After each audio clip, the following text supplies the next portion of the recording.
Hi Vikings. So this is a video about how to develop your castle to be efficient. So I'm going to go into the alliance view and show the members here. I feel like we have a lot of castles that are not developed as efficiently as we could have them developed, because I feel like a lot of you guys could get over C20 into C25 pretty quickly if you do a few things just a little bit differently.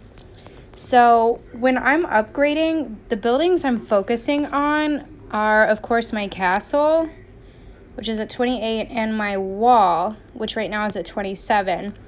So if you want the biggest castle, of course, castle, wall, upgrade those a ton.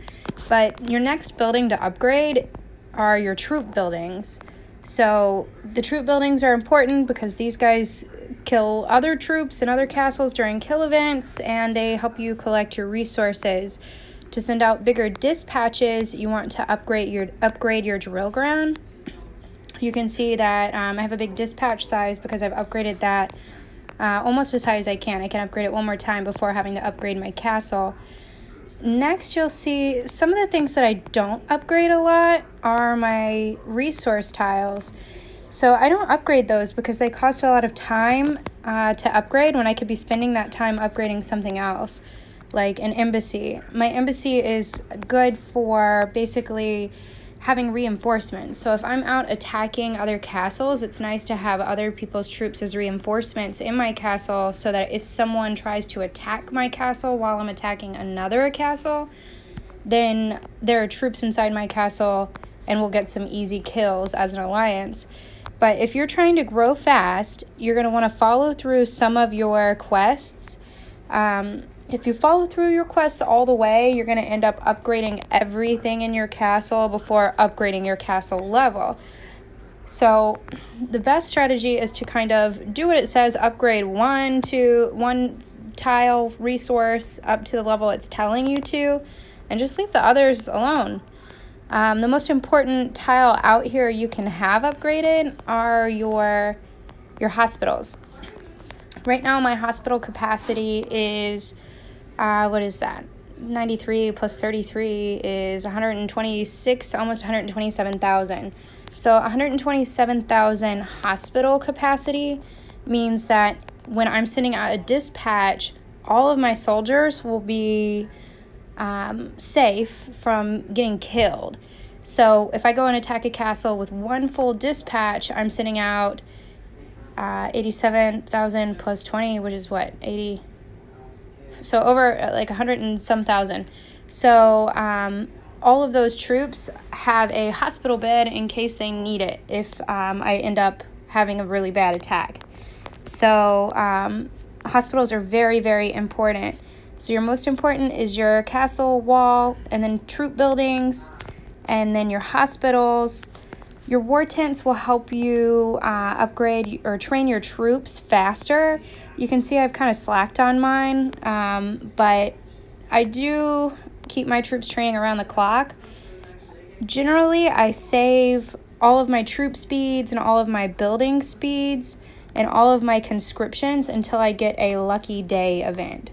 So right now I don't have any more lucky days right now. I've logged in so many times today that I've gotten all of my lucky day bonuses and used them to my benefit to upgrade things like, or to train troops. So I used like a 30,000 conscription during a lucky day on troop training and got a huge discount. That's the best way to kind of save your resources and use them to work for you as best as you can. Follow those discounts.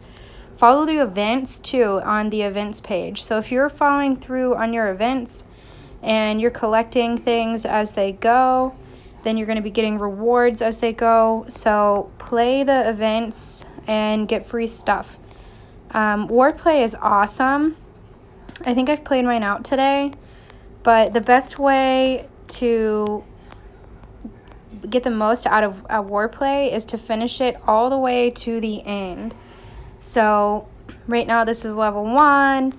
You'd want to follow through all the way to the end to get the best rewards.